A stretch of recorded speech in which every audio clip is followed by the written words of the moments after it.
रुरु एक मृग था। सोने के रंग में ढला उसका सुंदर सजीला बदन माणिक, नीलम और पन्ने की कांति की चित्रांगता से शोभायमान था। मखमल से मुलायम उसके रेशमी बाल, आसमानी आंखें तथा तराशे स्फटिक से उसके खुर और सींग सहज ही किसी का मन मोह लेने वाले थे। तभी तो जब भी वह वन में चौकड़ियां भरता तो उसे देखने वाला हर कोई आह भर उठता। जाहिर है कि रुरु एक साधारण मृग नहीं था। उसकी अप्रतिम सुंदरता उसकी विशेषता थी, लेकिन उससे भी बड़ी उसकी विशेषता यह थी कि वह विवेकशील था और मनुष्य की तरह बातचीत करने में भी समर्थ था। पूर्व जन्म के संस्कार से उसे झांत था कि मनुष्य स्वभावत एक लोभी प्राणी है और लोभवश वह मानवीय करुणा का भी प्रतिकार करता आया है। फिर भी सभी प्राणियों के लिए उसकी करुणा प्रबल थी और मनुष्य उसके करुणा भाव के लिए कोई अपवाद नहीं था। यही करुणा रुरु की सबसे बड़ी विशिष्टता थी। एक दिन रुरु जब वन में स्वच्छंद विहार कर रहा था तो उसे किसी मनुष्य की चीत्कार सुनाई दी। अनुसरण करता हुआ जब वह घटनास्थल पर पहुंचा तो उसने वहां की पहाड़ी नदी की धारा में एक आदमी को बहता पाया। रुरु की करुणा सहज ही फूट पड़ी। वह तत्काल पानी में कूद पद्दा और डूबते व्यक्ति को अपने पैरों को पकड़ दाहने की सलाह दी। डूबता व्यक्ति अपनी घबराहट में रुरु के पैरों को न पकड़ा उसके ऊपर की सवार हो गया। नाजुक रुरु उसे झटक कर अलग कर सकता था, मगर उसने ऐसा नहीं किया। अपितु अनेक कठिनाइयों के बाद भी उस व्यक्ति को अपनी पीठ पर लाद बड़े संयम और मनोबल के साथ किनारे पर ला खड़ा किया। सुरक्षित आदमी ने जब रुरु को धन्यवाद देना चाहा तो रुरु ने उससे कहा, अगर तू सच में मुझे धन्यवाद देना चाहता है तो यह बात किसी को ही नहीं बताना कि तूने एक ऐसे मृग द्वारा पुनर्जीवन पाया है जो एक विशिष्ट स्वर्ण मृग है, क्योंकि तुम्हारी दुनिया के लोग जब मेरे अस्तित्व को जानेंगे तो वे निस्संदेह मेरा शिकार करना चाहेंगे। इस प्रकार उस मनुष्य को विदा कर रुरु पुण्य अपने निवास स्थान को चला गया। कालांतर में उस राज्य की रानी को एक स्वप्न आया।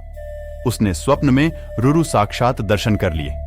रुरु की सुंदरता पर मुग्ध और हर सुंदर वस्तु को प्राप्त करने की तीव्र अभिलाषा से रुरु को अपने पास रखने की उसकी लालसा प्रबल हुई। तत्काल उसने राजा से रुरु को ढूंढकर लाने का आग्रह किया। सत्ता में मद में चूर राजा उसकी याचना को ठुकरा नहीं सका। उसने नगर में ढिंढोरा पिटवा दिया कि जो कोई भी रानी द्वारा कल्पित मृग को ढूंढने में सहायक होगा उसे वह एक गांव तथा 10 सुंदर युवतियां पुरस्कार में देगा। राजा के ढिंढोरे की आवाज उस व्यक्ति ने भी सुनी जिसे रुरु ने बचाया था। उस व्यक्ति को रुरु का निवास स्थान मालूम था। बिना एक क्षण गंवाए वह दौड़ता हुआ राजा के दरबार में पहुंचा। फिर हाँफते हुए उसने रुरु का सारा भेद राजा के सामने उगल डाला। राजा और उसके सिपाही उस व्यक्ति के साथ तत्काल उस वन में पहुंचे और रुरु के निवास स्थल को चारों ओर से घेर लिया। उनकी खुशी का ठिकाना न रहा जब उन्होंने रुरु को रानी की बताई छवि के बिल्कुल अनुरूप पाया। राजा ने तब धनुष साधा और रुरु उसके ठीक निशाने पर था। चारों तरफ से घिरे रुरु ने तब राजा से मनुष्य की भाषा में यह कहा, राजन, तुम मुझे मार डालो, मगर उससे पहले यह बताओ कि तुम्हें मेरा ठिकाना कैसे मालूम हुआ। उत्तर में राजा ने अपने तीर को घुमाते हुए उस व्यक्ति के सामने रोक दिया जिसकी जान रुरु ने बचाई थी।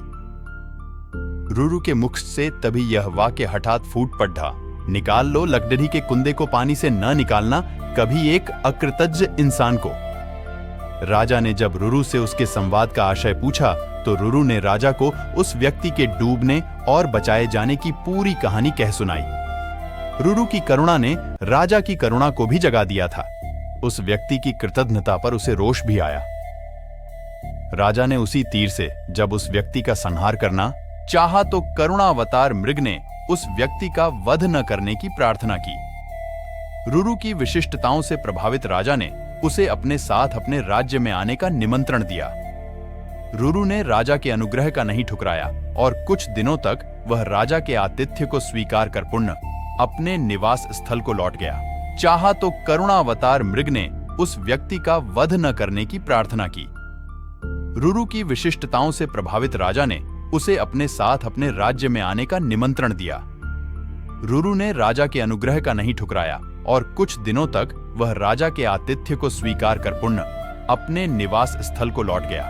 दोस्तों, आपने क्या सीखा इस पोस्ट से जरूर बताएं। अच्छा लगे तो लाइक, कमेंट या सब्सक्राइब